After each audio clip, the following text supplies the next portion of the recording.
Vishnupad Paramahansa Parabhajakacharya Austatir Sata Shri Sriman His Divine Grace Srila A.C. Bhaktivedanta Swami Prabhupada Ki Jai Om Vishnupad Paramahansa Parabhajakacharya Austatir Sata Shri Sriman His Divine Grace Srila Bhaktisiddhanta Saraswati Prabhupada Ki Ananta Gaudiya Vaishnavinda Ki Namacharya Srila Haridas Thakur Ki Prem Shri Kaho Shri Krishna Chaitanya Prabhu Nityananda Shri Advaita Gadadhar Shri Vasadi Gaur Bhaktavinda Ki Shri Shri Radha Rasbihari Ki Ram Sita Lakshman Hanuman Ki Yamuna Mai Ki Ganga Mai Ki Tulsi Devi Ki Bhakti Devi Ki Shamakund Radhakund Giri Govardhan Ki Srila Prabhupada's Book Distribution Ki Temple of the Vedic Planetarium Ki. All glories to the assembled devotees. All glories to the assembled devotees. All glories to Sri Guru and Sri Gauranga. Oh, Jai. So Srila Prabhupada, I am back in Mumbai now, and I hope this gives me an opportunity to increase my service to you.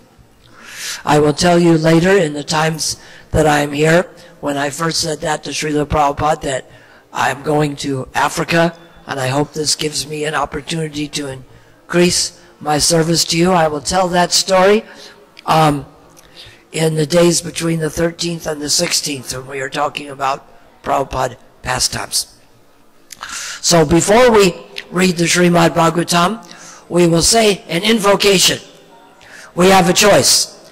Do you want the first 4 words in the first canto of Srimad Bhagavatam, the first 4 words in the second canto of Srimad Bhagavatam, or the mantra that Dhruva Maharaj chanted in the forest?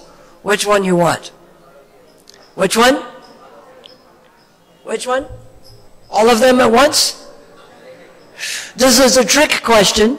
I'm telling you this to keep you on your toes because I'll ask some trick questions later. So I will say all 3 of those invocations at the same time. How about that? Ready? All 3 at the same time.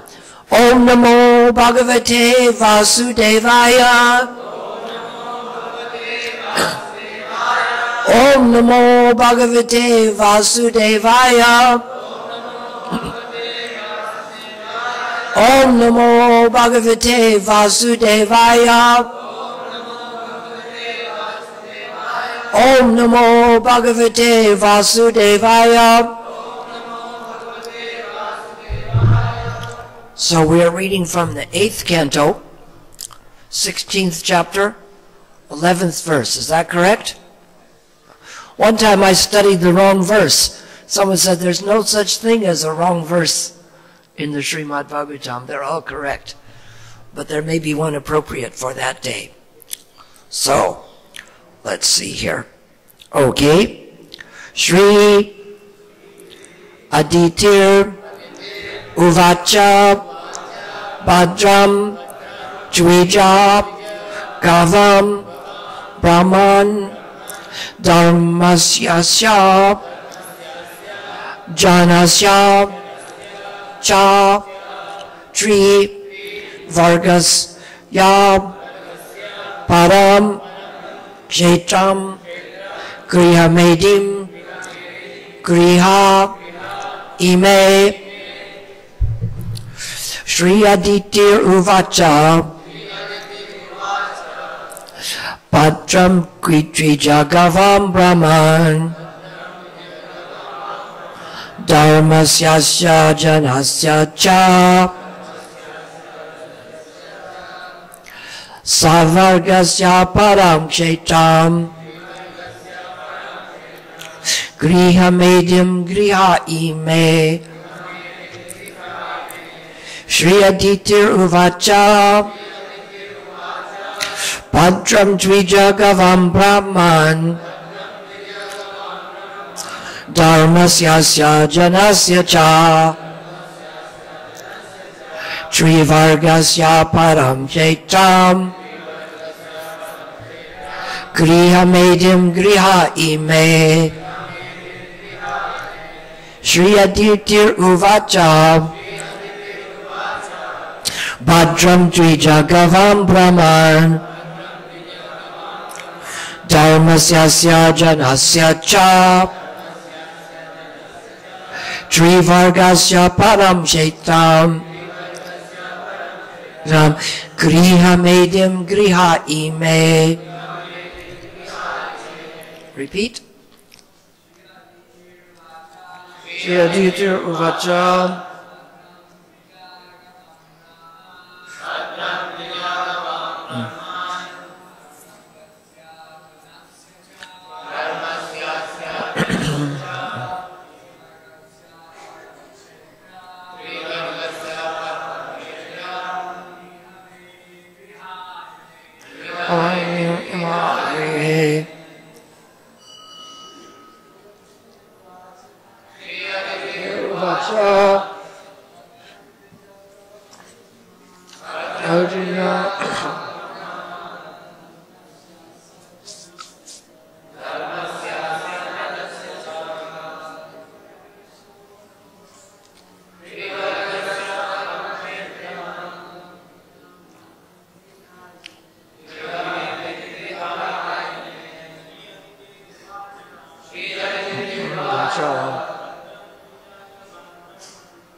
Ladies, Vaishnavis, all right, are we done there? Word for word.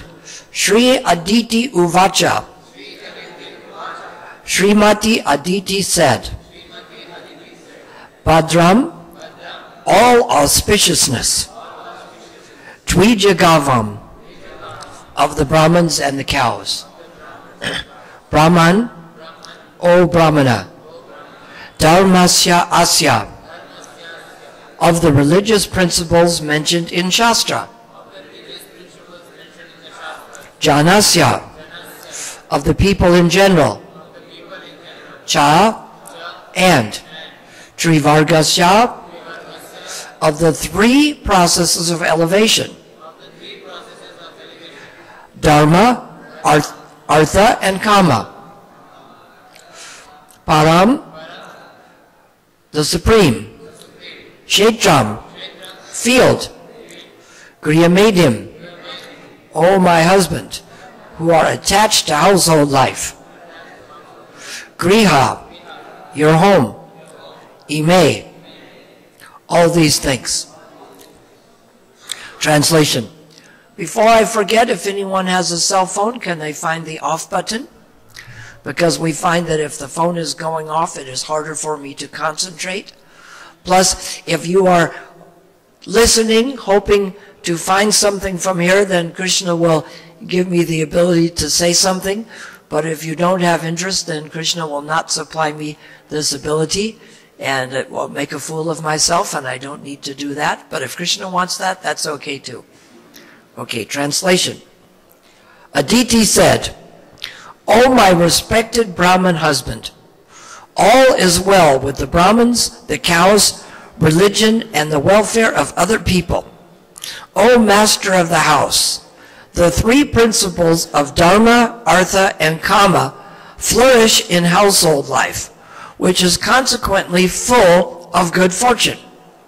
Purport by His Divine Grace A.C. Bhaktivedanta Swami Srila Prabhupada. In household life, one can develop the three principles of religion: economic development and sense gratification, according to the regulations given in the Shastras.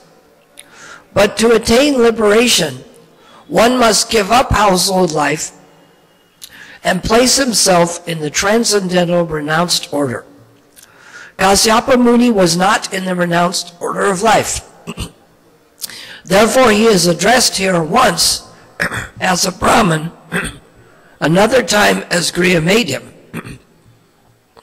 Aditi, his wife, assured him that as far as household life was concerned, everything was going nicely, and the Brahmins and cows were being honored and protected.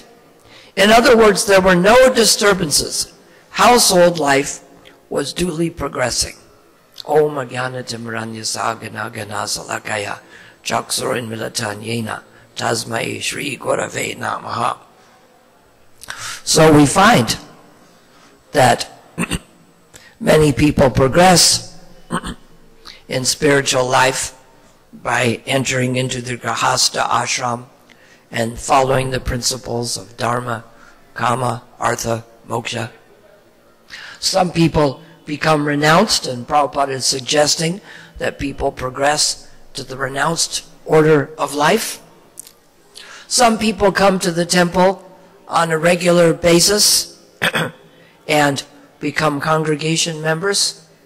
Other people come just once in a while, once, twice a week, once, twice a month. Other people just visit. Now, which one of these groups is the temple for? Is it for the renunciates, the householders, the people who visit regularly, the guests, or all of the above? All of the above. That's what we have to do, is simultaneously create a situation where people can create spiritual advancement within household life, or they can come to see the deity, and they can become spiritually connected while they are here at the temple, and learn how to be spiritually connected when they are at home. So it is for all these groups of people. And this is when we have a good balance. If a temple is just for renunciates, and they are not very accommodating to guests, you don't have a big crowd. But if you lower the standard, and nobody is following very strictly, even if you have a big crowd, something is missing. It's like if you open the school, which is important, the first grade, the fourth grade, the sixth grade, or the college. You need all of them, don't you? Sometimes we forget this. In the beginning, Prabhupada said that he just introduced the chanting for people. He didn't introduce all the regulations for them. So once we come to initiation, we have regulations and things we follow, yes? So does that mean we make the people who first come in the door start there? Or should they start where we started? Yes? It doesn't mean that just because you have moved to higher grades in school that you close the first grade and not have it available anymore. So we have to be available for all of these kinds of people. As Prabhupada says in a purport in Bhagavad Gita, it is a long road from the beginning of Karma Yoga to the end of Bhakti Yoga. So in the ultimate end, we want people to surrender everything to Krishna. But we also need to know where to get people started and how to make them progress on a regular basis. So to progress on a regular basis, we have regular programs. It's not like we have an Artik 2 or 3 days a month, but we're not sure which days.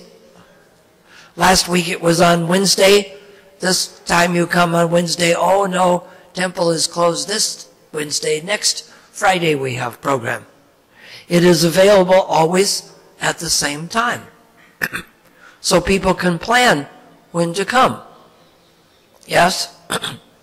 That is why Prabhupada pushed so hard to get these temples opened. Because in America, we like to dilly-dally around and do things later. And India is worse, yes? It's just like someone tells you, they say, Abhya Ega. And according to dictionary, that means I am just now coming. But that isn't what they mean when they say it, yes? It means I'm just now coming after I finish something, before I stop on the way. Like in the Spanish, they have the idea, muy rápido, very quickly. But that concept isn't here unless you push the idea. Prabhupada struggled so hard to get the temples open, like Mumbai and Vrindavan. When I went to Mayapur in 1972, Prabhupada arrived and stayed in the building that was there, the little thatched hut, and very quickly he had us lay the cornerstone so that we would get the idea started. And we're still trying to finish that temple of the Vedic planetarium. So what is important here? To worry about our own spiritual life? To create a situation for congregation? Or for the guests who come? Or to help build the temple of the Vedic planetarium? Or is it also E, all of the above? Because as we see here, one of the things that's important in our own spiritual life is to create something for the welfare of all people. This means that when you are talking to people, you are considering their welfare. That we create a temple, not just a place for us to go. We could chant under a tree, but so many people will not come to a tree. So we create the temple to simultaneously worship the deities. I got to worship these deities in 1971. I got to do the artik when they were dropping bombs in the ocean near us. You don't forget that kind of thing. When you see bombs coming down and exploding and going, Jayo, Jaya, Gaur. You don't forget this kind of thing. You know, we had difficulties. Before this temple, we were at the Akash Ganga building. And we couldn't be out at nighttime because the war was going on. And at nighttime, if someone turned on one light, you would hear 1,000 people scream, Ban Karo, Ban Karo.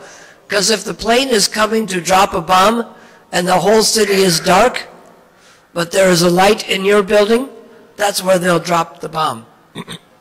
So there was danger then, yes, that they could bomb Mumbai.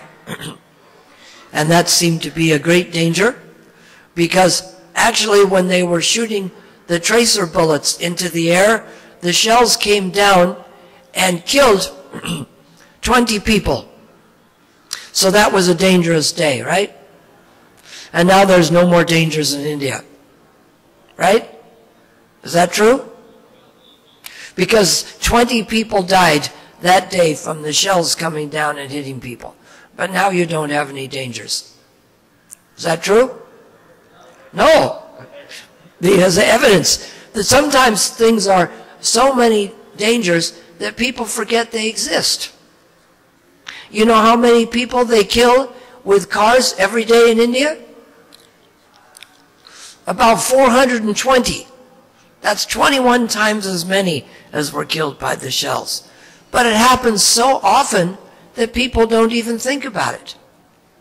They told me some people go in India to get a proper test, to follow the rules. Other people pay a bribe. And some people just get in a car and drive it without having any idea. Is it true? Yes? So we find that just crossing the street here is more dangerous than it was during that war. But it happens so often, people don't even think about it.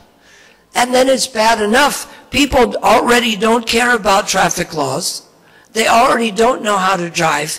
And then they add alcohol to the equation. Does that make things better? They say it doesn't matter how bad a situation is, no matter how bad it is, there's no situation that alcohol will not make it worse. They are thinking that if I add alcohol, it will make it better. But it always makes it worse. The trouble when it comes to the driving is it not only makes it worse for them, but they become a danger to everyone else.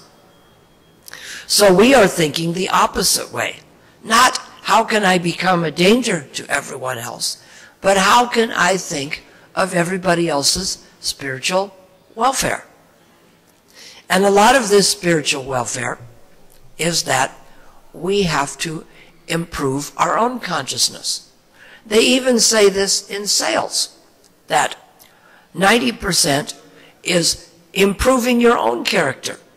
That if you become a better person, people will become interested in what you have to sell. I remember at Calcutta once, one man came, he looked in very bad shape. And he says, "You want to buy morphine?" I said, "Do you take this morphine?" He says, "Yes." I said, "You don't look like you're doing very well. Maybe I shouldn't get it."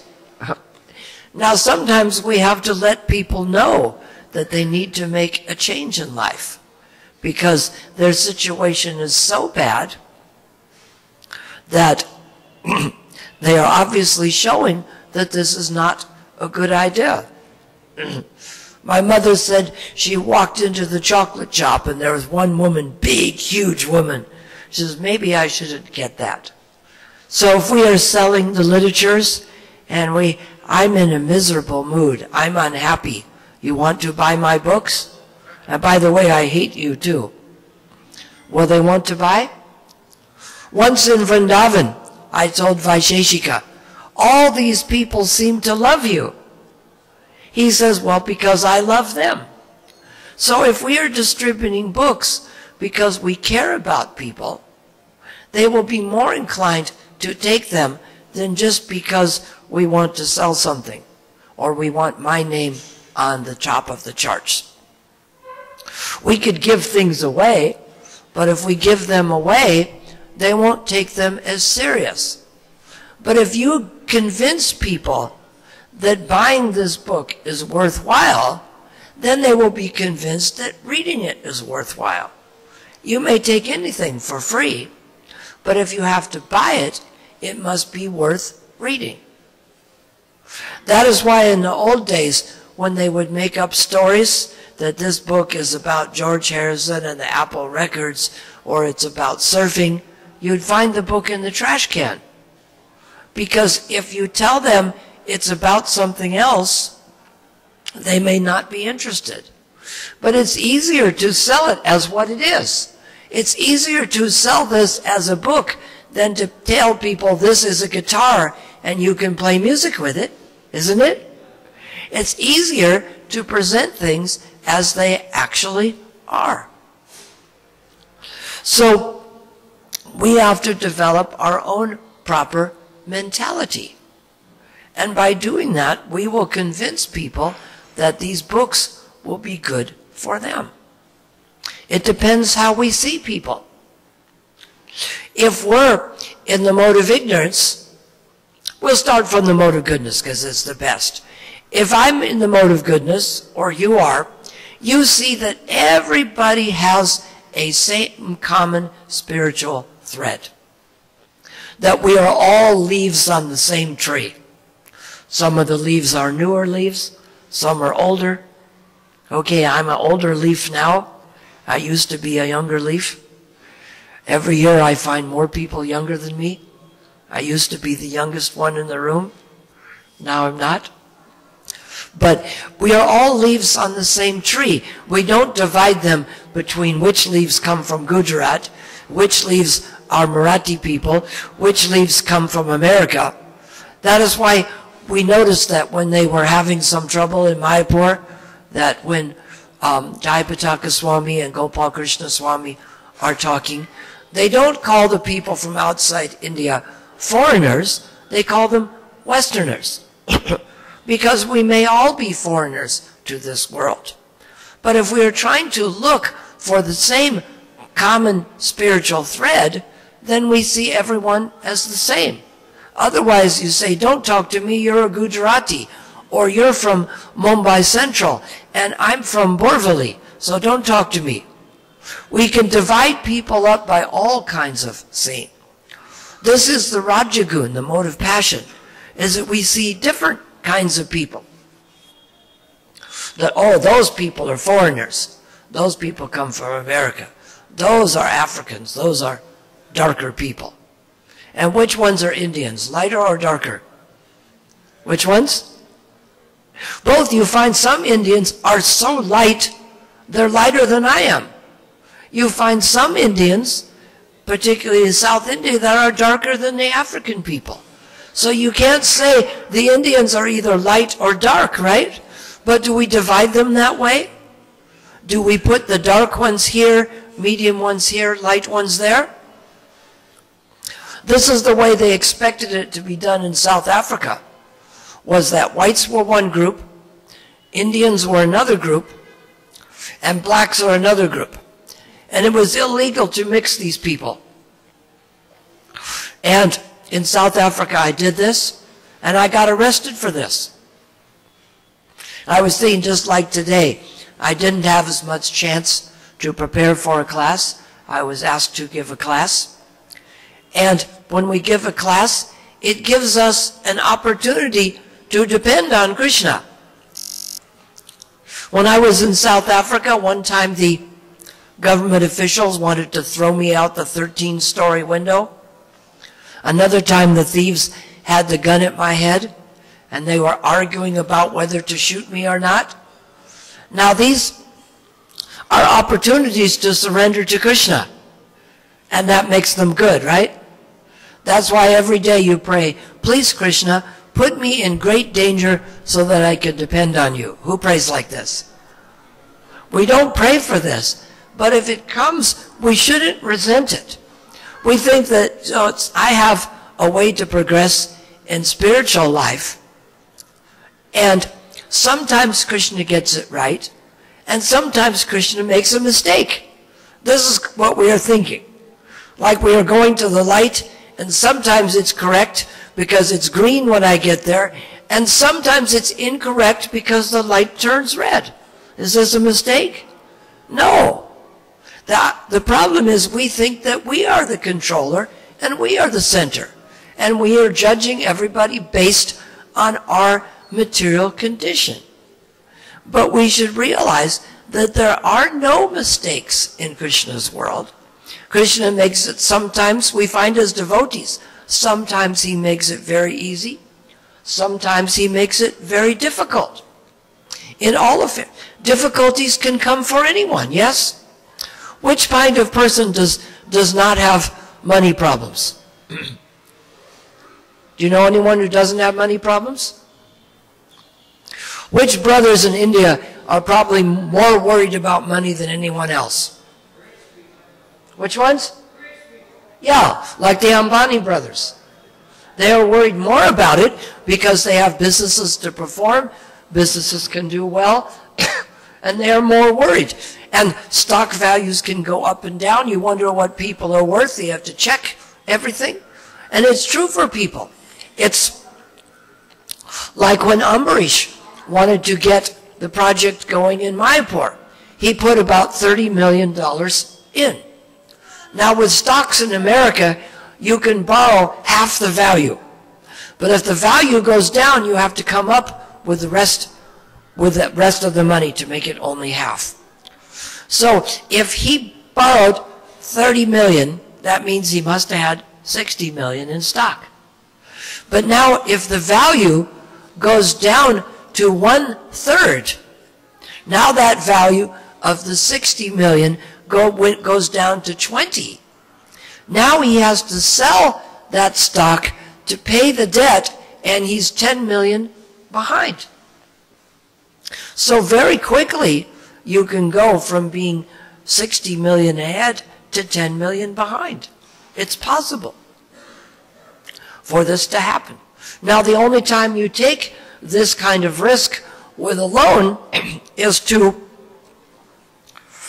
do the project for Mayapur and to make sure that it's well secured. This is why the Ishopanishad says that we have to culture knowledge and ignorance side by side. That it's more important to figure out how not to lose money than it is to gain money.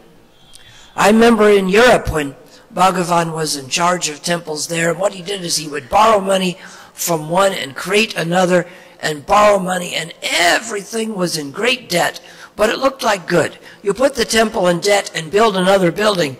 It looks like you're doing good, but you're in big debt. So today we have leaders that analyze this carefully.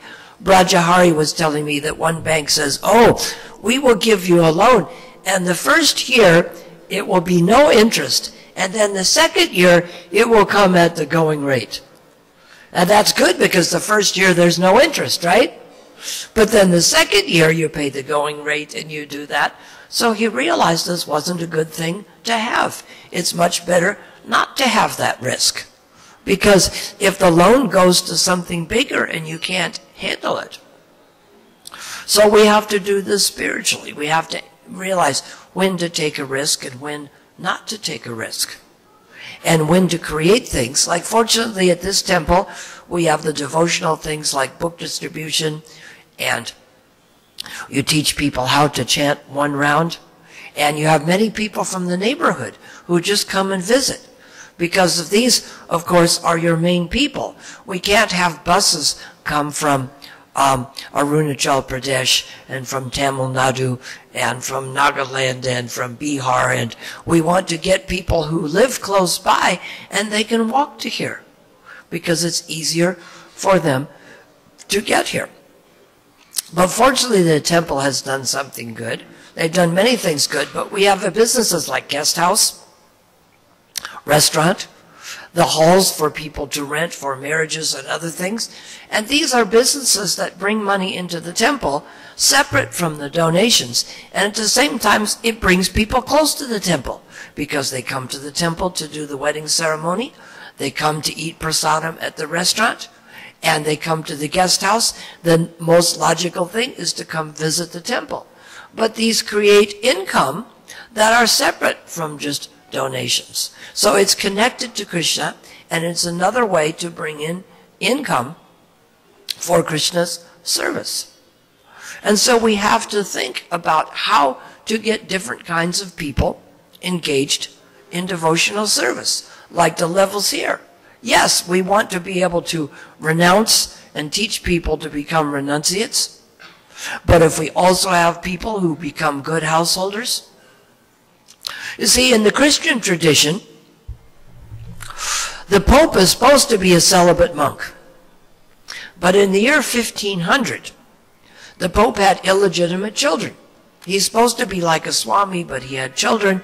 Then he wanted his daughter's husband killed so he could become involved with the daughter, because all the Catholic priests were supposed to be unmarried, but they did a few wrong things.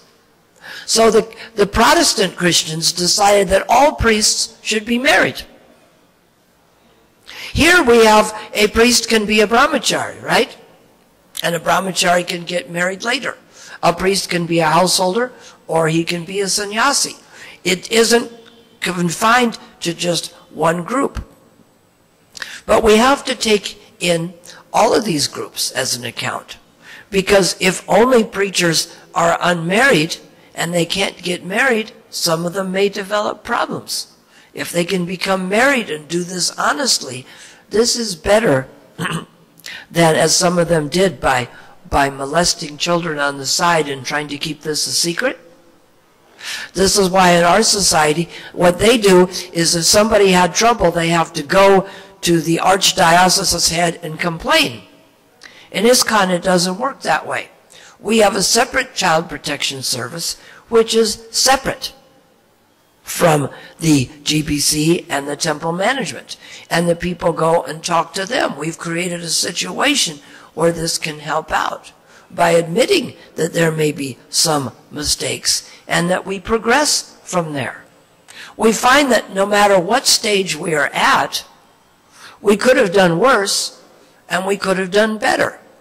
So no matter what stage we're at, we want to progress more.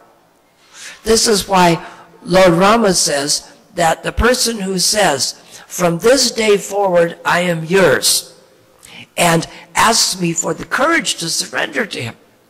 Because every day we are at the chance to either engage in Maya or engage in Krishna's service. This is something that we need to do, no matter what stage of life we're at.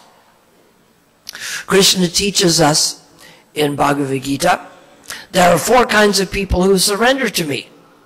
One kind is in looking for knowledge of the absolute truth. Someone else is inquisitive. Someone else is in distress. Someone else is in need of money. But if the point is to surrender to Krishna, why do we study these 4 kinds? Why don't we just tell people to surrender to Krishna? Does anyone know why we study them? Yes.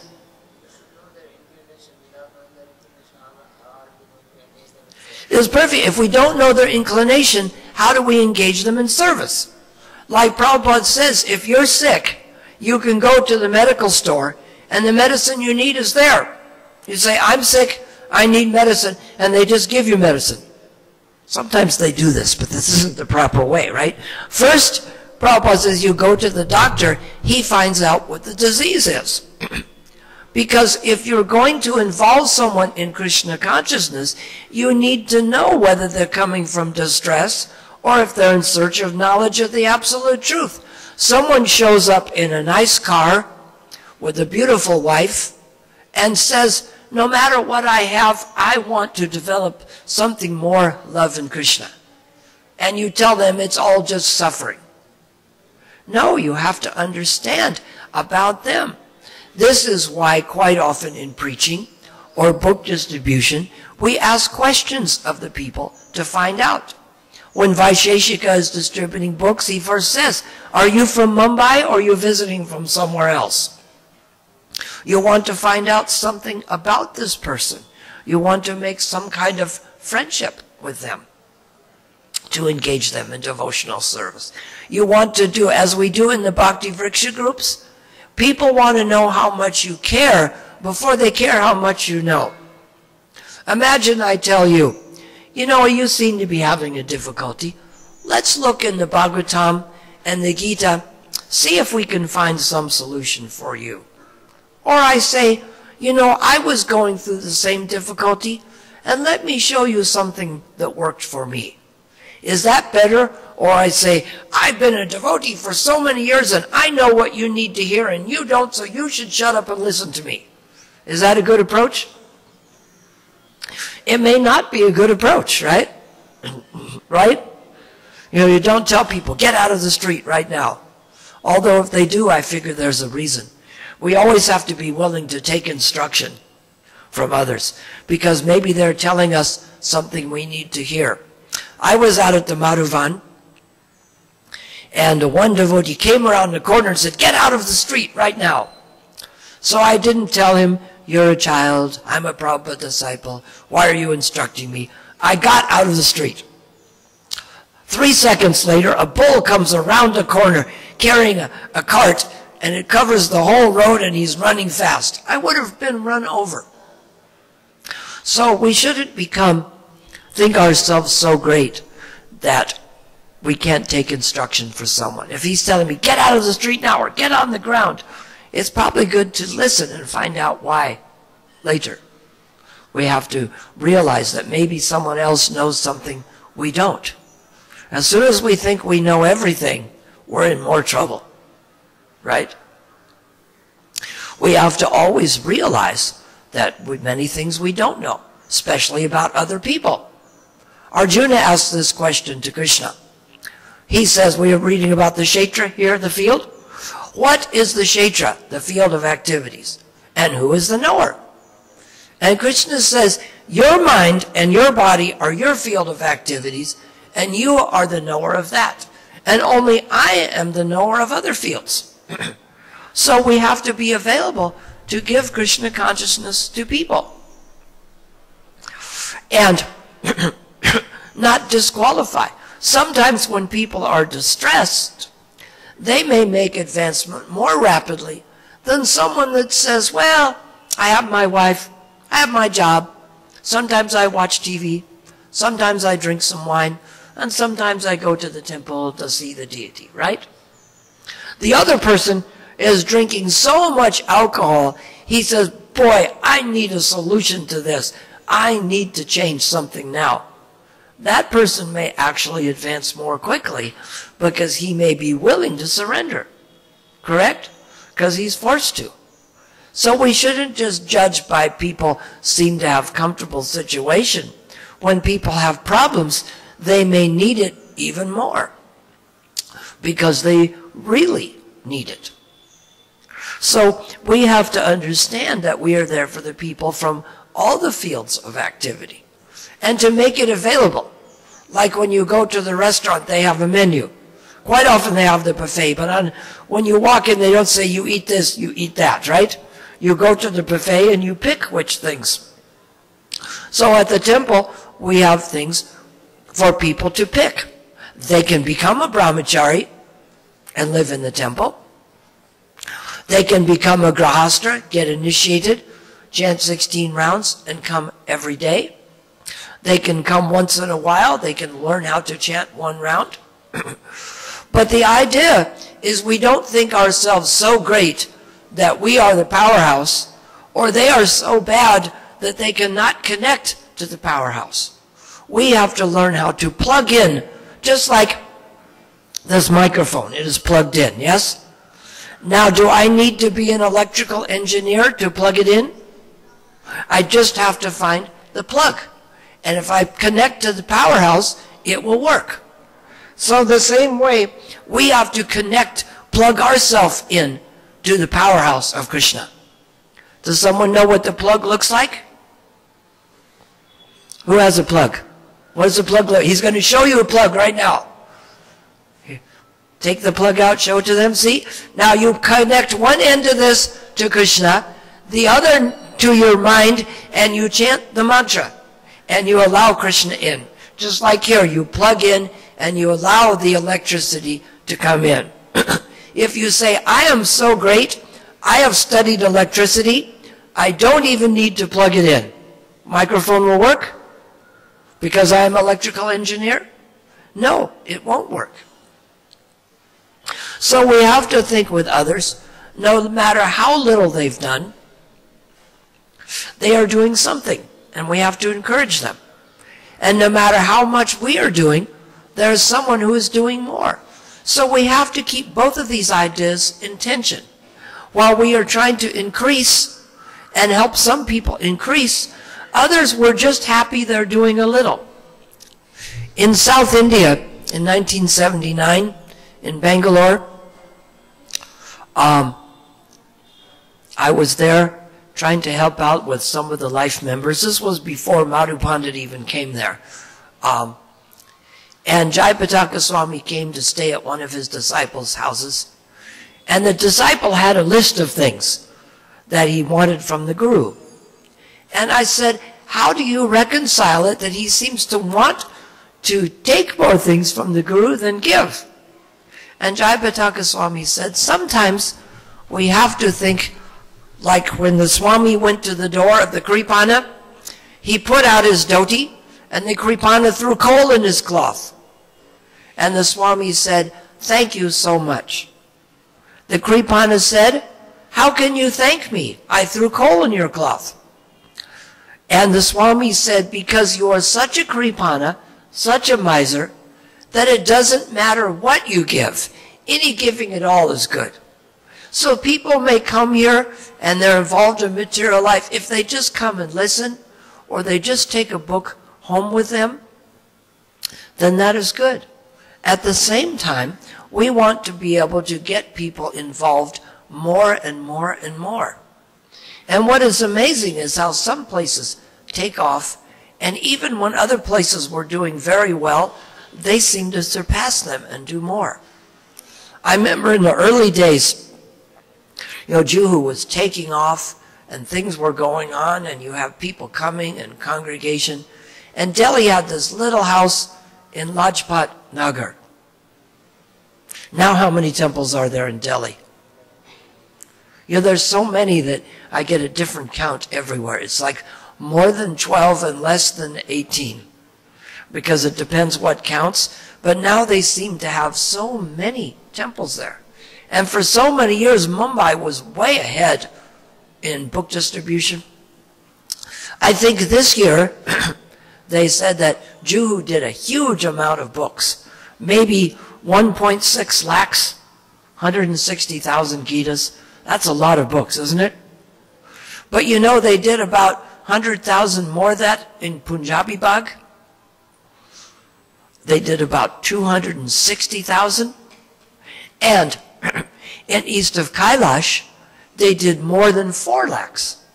They seem to have so many congregation people involved and so many temples. I must study what they've done. And I'm sure they would not try to keep it a secret.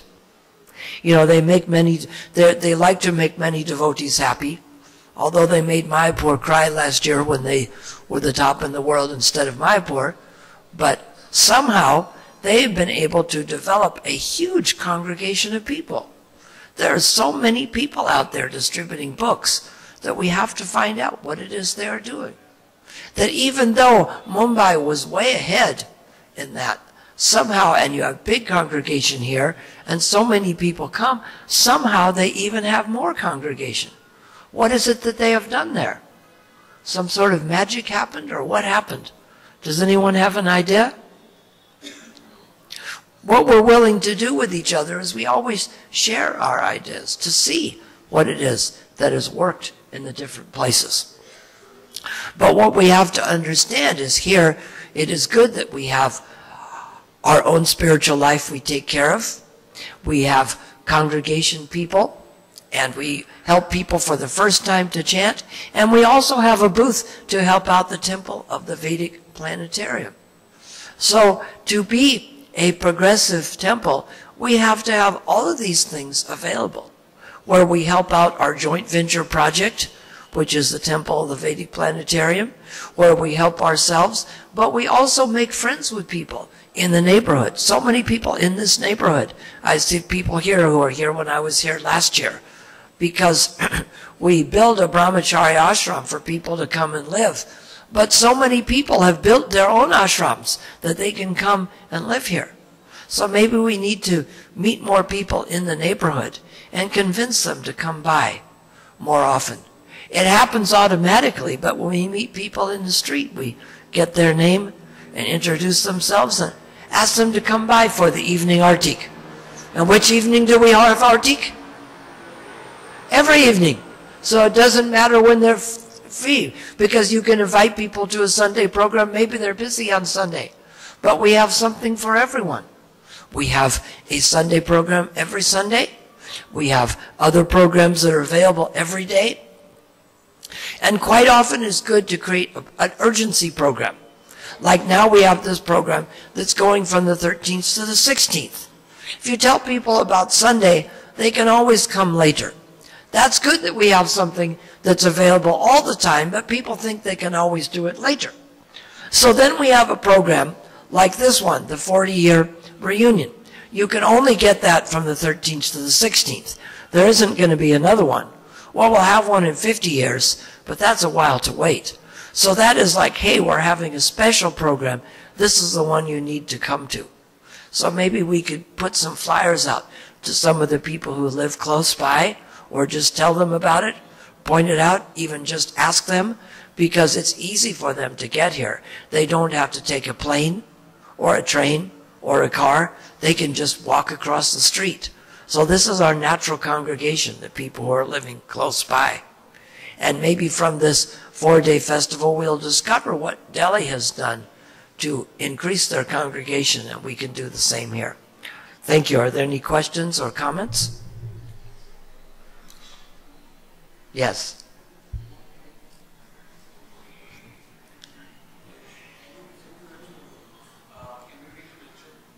Yes? Hare Krishna. Thank you very much, Prabhuji. In between, you were mentioning that every day we can make the situation good or we can make the situation worse.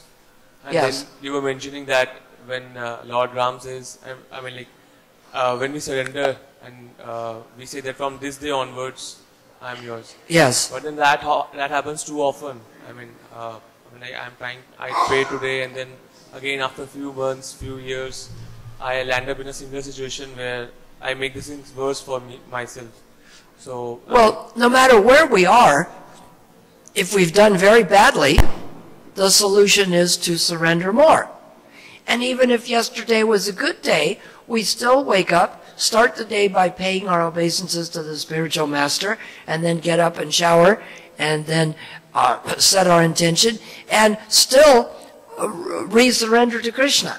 We can use either one as an excuse. I've done so poorly, there's no use in trying to surrender. Or I've already done so well that I don't need to do any more. Yesterday I ate so nicely, I don't need to eat all week, correct? Is that it? Or here's the other one. Is yesterday I did such a good job of breathing, and I've been breathing for so many years I can skip a day, right? Just one, right? Is that okay? Can you? You can, but not without brain damage. So the same way is that each day we start new. And just like the person who delivers the mail, he doesn't think, I'm so bad I can't deliver the mail, or I'm so great I don't need to deliver the mail. If his job is to deliver mail, he should deliver the mail, no matter how bad or great he thinks he is. So if we have a service, we do our service, and no matter how bad or good we are, we try to improve. We don't think, oh, okay, I've surrendered easier than others, I don't need to do it now. Or, I've had more difficulty than others, I give up. It's a process, isn't it? A child wants to walk. If he stands up and walk, he doesn't quit, and if he stumbles, he keeps trying it. So, no matter where we are, we try to improve from that condition. We don't think, oh, I've had trouble surrendering, so I just give up. We try to sincerely do it, because Prabhupada says if one's not against the principle of surrender, it comes about. So if someone's struggling but makes a sincere endeavor, that's different than someone who tries to use an excuse. Because no matter where we're at, we can always improve. You know, we don't put up on the wall, I'm a devotee, and that's it, right? Like I say, I'm a member of Laguna Beach High School. I am wearing the high school colors, but I don't think about it. Maroon and white are the colors, but I think about being a devotee and how I can improve that every day. Or you don't think how you can improve which high school or college or alumni of, how you can improve that on a daily basis. So wherever we're at, we try to improve. We try to plug in, and when we're chanting, we think about the chanting. And then we do something else later. Like we might use the computer, but not while we're chanting. So wherever we're at, we make a sincere effort. We try to do it sincerely, even if there are some difficulties. But we don't try to create difficulties for ourselves, because obviously that would make it harder. But whether it's harder or easier, we should still want to do it. So shall we end there? Hare Krishna.